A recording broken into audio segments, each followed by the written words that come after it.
Hi, good morning to one and all. I am KV Harish, Assistant Professor, Department of Civil Engineering, IIT Kanpur.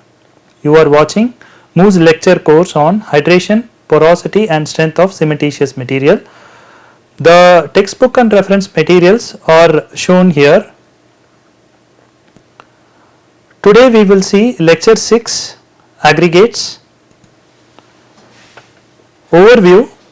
This lecture will discuss the different sources of aggregates available and commonly used operations performed at aggregate production plant. In addition, different test methods and IS specifications available for aggregates and their use and details of some of their physical properties are discussed. Topics involve general information, aggregate production operations, test method and IS specifications for aggregates and overview, and physical properties of aggregates part 1. Aggregates are available from both natural and artificial sources. Natural sources such as consolidated loose rocks, unconsolidated hard rocks, etc. Artificial sources like recycled materials, industrial waste materials such as slag which can be used to make artificial aggregates, reclaimed materials, expanded shale or clay, etc. The type of rocks from which we get natural aggregates include igneous rocks, sedimentary rocks and metamorphic rocks. And igneous rocks, famous examples are granite, basalt, syenite, diorite, etc. And examples of sedimentary rocks are sandstone, siltstone, shale, chert, etc. Metamorphic rocks, example marble, slate, quartzite, gneiss, etc. More information about type of rocks. Igneous rocks, they are usually formed from cooling of molten material. There are differences between coarse grained rocks and fine grained rocks within igneous rocks. Coarse grained rocks cool slowly than fine grained rocks, and because of that the physical and chemical properties may be different. Sedimentary rocks, they are formed from the solidification of chemical or mineral sediment deposits. Metamorphic rocks, which are originally igneous or sedimentary rocks and that would have undergone some intense heat and pressure changes. Now, aggregates are used for many civil engineering and construction applications. Some of them are listed: Portland cement concrete, masonry, asphalt concrete, base materials for roads, ballast for railroads, foundations, and other minor applications such as plastering, mortar, grout, filter materials, etc. Aggregates are extracted from rocks in quarries using different operations. So, in the figure what you see is a aggregate production unit. In one side you have the natural resources available in the form of rocks, and in the other side you have the aggregate production unit which is usually installed very close to the aggregate source.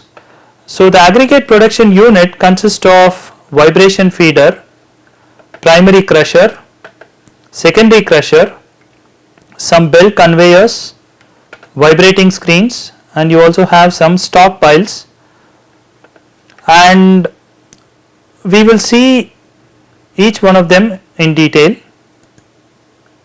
So, aggregate production operations include the following: extraction or mining, crushing or grinding, screening or sizing, handling and transporting, washing, dusting and drying, stockpiling or storage.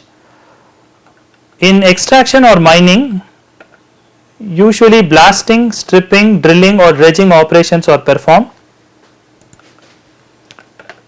Now, the figure here shows the blasting operations, drilling operation, stripping operation and dredging operation. As you can see that depending upon the hardness of rocks, each of these operations are carried out. If the rocks are hard in nature, then blasting and drilling operations may be required. If the source of rocks are softer, in that case here you have soft material, stripping is used. If the aggregate sources are below water bodies, in that case the process of dredging is used. Now the second one is crushing or grinding, and in that what we see is that we have something called as primary crusher, and jaw crushers are very often used for primary crushing. And here you have two figures. To the left you have the figure without aggregate fed in it. So the primary crusher essentially consists of a fixed jaw, more or less vertical, and you also have a moving jaw which is inclined at some angle, so that the spacing at the bottom is lower compared to the spacing at the top, so that the aggregate can be fed from the top and collected at the bottom. Now the moving jaw basically vibrates using some mechanism here, and once the aggregates are fed in, the movement of the jaw basically breaks the aggregate into finer particles, and finally the finer particles comes out at the bottom. In the second case we have secondary crusher. One example of secondary crusher is cone crusher, where you have a cone that is rotating at some angle. This part receives the aggregate, and the rotation of the cone basically crushes the aggregate into finer parts. So in this figure what you see is the coarse aggregates that are fed from the top, and because of the revolution of the cone, the spacing on the outer side of the cone to the equipment is very small, and because of that the aggregate gets crushed and the finer aggregates are collected at the bottom. The other secondary crusher is called as impact crusher, where the aggregates are fed in from the top, and you see that you have a revolving shaft inside the equipment. There are totally 3 blades which are at some distance from the rotating shaft, and once the aggregates are fed in, because of the revolution of the shaft, the aggregates are tangentially hit in some direction, and because the plates are provided at some angle, the aggregates get impacted on the blades and broken down into smaller particles, and further because of the rotation of the shaft, the finer particles again are tangentially hit on the next blade that is available, and likewise the third blade, and finally the finer particles comes down. You also have another type of secondary crushing unit called as a roller crusher, in which 2 rollers are fixed at some distance and the aggregates are fed from the top. Obviously the spacing is much higher at the top, and because of the roller, the aggregate materials are broken down into finer particles. This is a typical figure of a roller crusher. In addition to the primary and secondary crushing, sometimes ball mill grinders are also used, but remember that ball mill grinders are primarily used to make the particle size too small. These are usually used in cement plants. The schematic sketch and the real picture is shown here.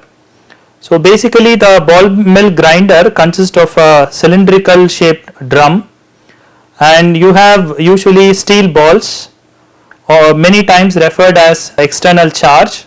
The materials that has to be crushed or fed in, and this entire cylindrical shell is closed, and the cylindrical shell is revolved so that the impact of the external charge is felt on the material that is fed in, and because of abrasion and attrition, the fed material is broken down to smaller particles.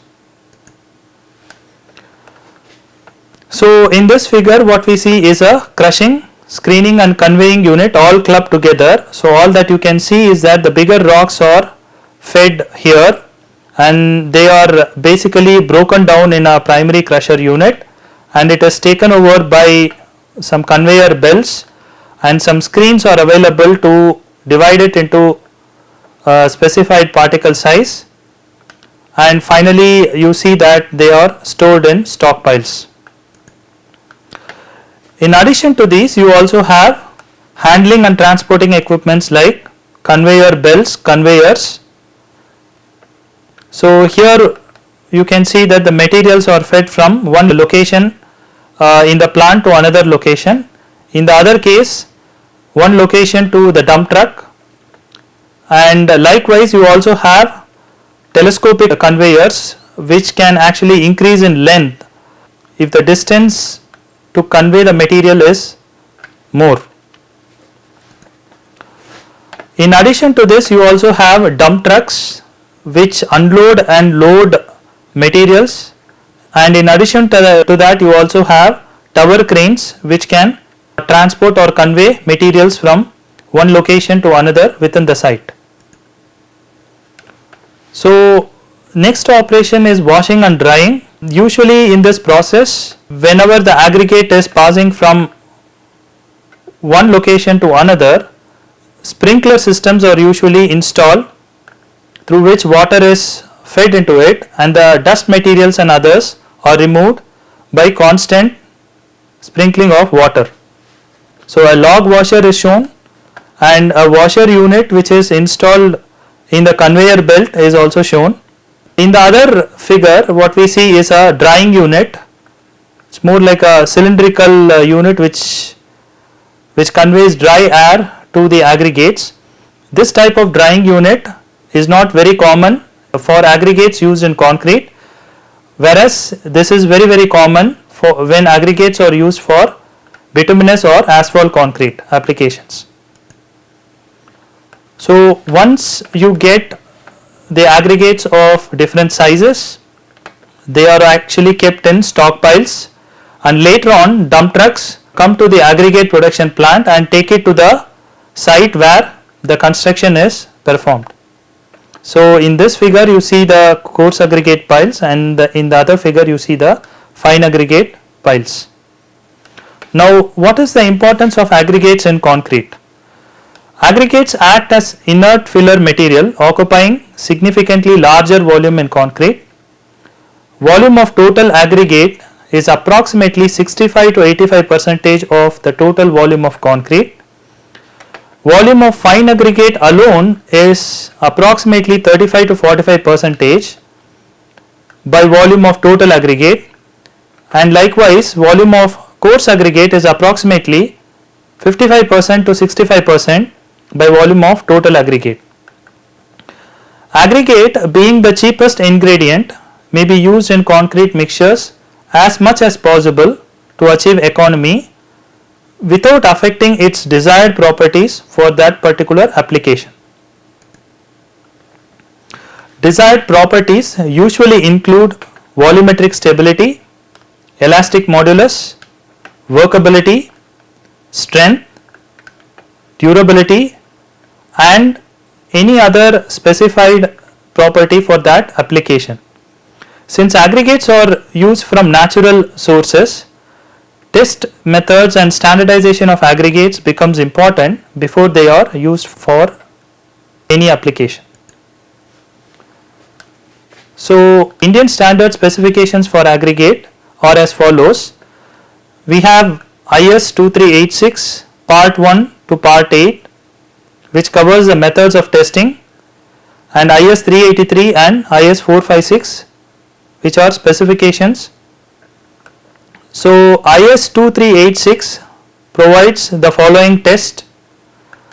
As you can see that you have particle size and shape, deleterious materials and organic impurities, specific gravity, density, voids, absorption and bulking, mechanical properties, soundness, mortar making properties of fine aggregate, alkali aggregate reaction, petrographic examination. and these are covered in part 1 through part 8. In the case of IS 383 specification, which is for coarse and fine aggregates from natural aggregates for concrete, the importance is that it provides the gradation of fine aggregates and coarse aggregate that we can use for different applications. IS 456 is primarily for plain and reinforced concrete, and these are recommendations for the use of different aggregates such as lightweight aggregates, heavyweight aggregates, etc., in addition to the normal aggregates that we get from natural resources for use in concrete. So, the physical properties of aggregates plays a very important role. Now, the different physical properties of aggregates include shape and surface texture, size, gradation or size distribution, fineness modulus, bulk density, density and specific gravity, water absorption and moisture content. In this lecture, we will see only about shape and surface texture. In other lectures, we will see the remaining part. Now, aggregate shape. The aggregate shape is specified in IS 383 specification as follows: rounded shape, irregular or partly rounded, angular and flaky. And the description that is given for rounded is fully water worn or completely shaped by attrition. For irregular or partly rounded, the description is naturally irregular or partly shaped by attrition and having rounded edges. For angular, it is possessing well defined edges formed at the intersection of roughly planar faces. For flaky, material usually angular of which the thickness is small relative to the width and or length, and the sources for these aggregates are provided here. To understand the shape and surface texture, we need some more explanations. So, in this slide, what we see is that we have three categories. One is rounded, the other one is angular, and the other one is flat or elongated. In the rounded, as shown in the pink circle, the shapes, the perfectly curved or spherical shapes are shown. In the first, it is spherical, the other one is it's curved but irregular, the other one is it is highly irregular and curved. In the case of angular, again there are three figures shown. One is cubical, a perfectly uniform cubical aggregate is shown. Then you have irregular shapes, then you have highly irregular shapes. And likewise in flat and elongated, you have perfectly flat or oblate, perfectly elongated or needle-like, perfectly flat or flaky, perfectly elongated or prismatic. And what we have to understand is that since aggregates are taken from natural sources and you have different operations involved during its extraction, we see that the aggregates are not perfectly rounded, not perfectly angular or not perfectly flat or elongated. So, the actual shapes that we have is shown here. For a angular aggregate, typically the shape is like this. For a rounded or spherical aggregates, the shape is somewhat like this, and for a flat or elongated aggregates, the shape will be somewhat like this. This will give some understanding about the actual shapes and surface texture of aggregates. So, what is the importance of aggregate shape and surface texture? For a given content of aggregate, its shape can affect the strength of concrete by increasing the surface area of aggregate available for bonding with the cement paste. Surface area of aggregates depends on its surface texture, which in turn depends on weathering actions and crushing process used during aggregate production. Aggregate shape and texture can affect the following properties of concrete. It can affect the paste content otherwise called as paste requirement for fixed workability or strength of concrete. It can affect the workability or strength of concrete for fixed paste content. For this purpose, the performance of rounded aggregates and angular aggregates or uniform aggregates and non-uniform aggregates are many times compared. So, it is important for us to know what is the advantages of rounded aggregates, angular aggregates, and what are the disadvantages of flat or elongated aggregates. Now, rounded aggregates. Rounded aggregates usually have soft surface texture and are fairly uniform in shape. So, they are explained many times as fairly spherical. The volume of voids Vv between rounded aggregates is highest when the particles are of uniform size. That means when the particles have lower size range, the volume of voids is higher. Rounded aggregates also have lower surface to volume ratio and they need lesser paste to fully coat the surface of each particle. This is many times explained as lower paste requirements.